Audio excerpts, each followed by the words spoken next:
چنین گفت خدا سوره اسرا بخوان، شود پاک از این خط شرارت جهان.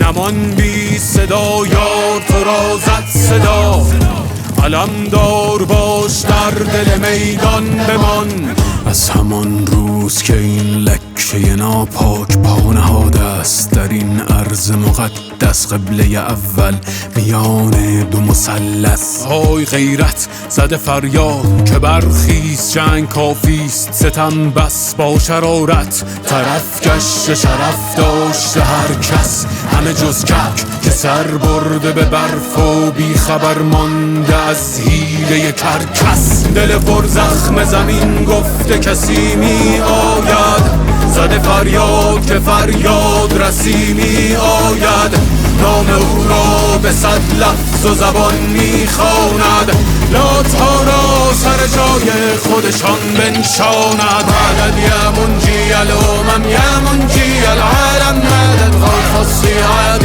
والشدد یا منجی العالم، مدد بني صهيون يقتون العتال ويهدم البلد، فمتى ترفع العالم يا منجي العالم مدد.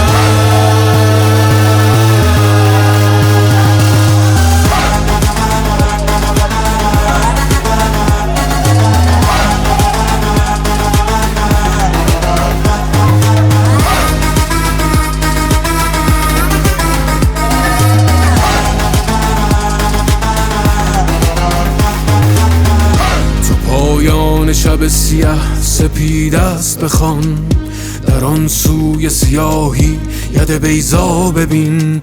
این همان قصه فرعون و کودک کشی است، در این نیل پرخون رجت موسی ببین. یهودای زمان همدل هامان شده، شروران زمین مهره این بازیند.